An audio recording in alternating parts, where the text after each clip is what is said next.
A bunch of the boys were whooping it up in the Malamute saloon. The kid that handles the music box was hitting a jack time tune. Back of the bar in a solo game sat dangerous Dan McGrew, and watching his luck was his light, oh love, the lady that's known as Lou.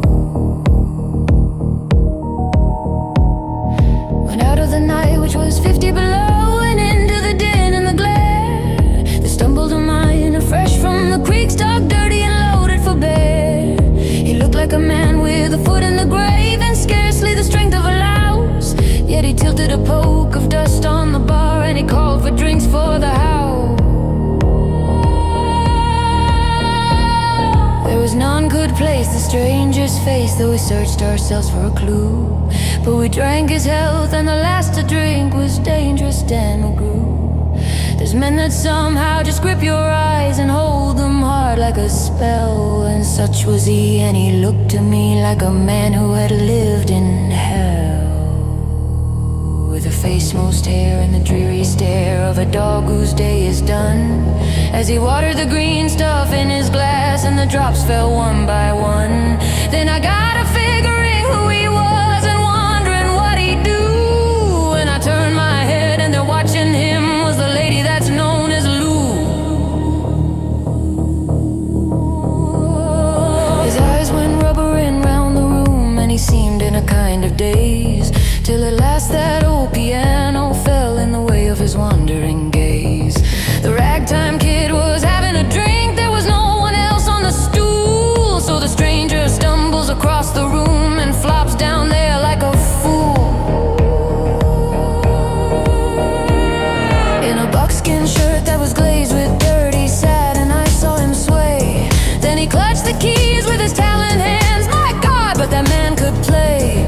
Were you ever out in the great alone when the moon was awful clear, and the icy mountains hemmed you in with a silence you most could hear, with only the howl of a timber wolf, and you camped there in the cold, a half-dead thing in a stark dead world, clean mad for the muck called gold, while high overhead, green, yellow, and red, the north light swept in bars. Then you've a hunch what the music meant, hunger and night and the stars, and hunger not of the belly kind that's banished with bacon and beans, but the gnawing hunger of lonely men for a home and all that it means, for a fireside far from the cares that are, four walls and a roof above, but oh so crammed full of cozy joy and crowned with a woman's love, a woman dearer than all the world and true as heaven is true.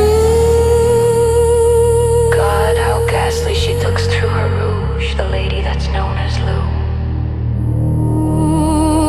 Then on a sudden the music changed, so soft that you scarce could hear, but you felt that your life had been looted clean of all that it once held dear, that someone had stolen the woman you loved, that her love was a devil's lie, that your guts were gone and the best for you was to crawl away and die. It was the crowning cry of a heart's despair, and it thrilled you through and through. I guess I'll make it a spread, miser, said dangerous Dan McGrew. The music almost died away, then it burst like a pent-up flood, and it seemed to say, repay, repay, and my eyes were blind with blood.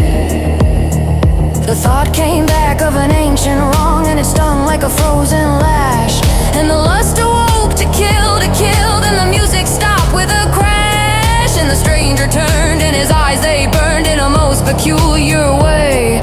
In a buckskin shirt that was glazed with dirt, he sat and I saw him sway. Then his lips went in a kind of grin, and he spoke and his voice was calm, and boy says he, you don't know me and none of you care a damn, but I wanna state and my words are straight, and I'll bet my poke they're true, that one of you is a hound of hell,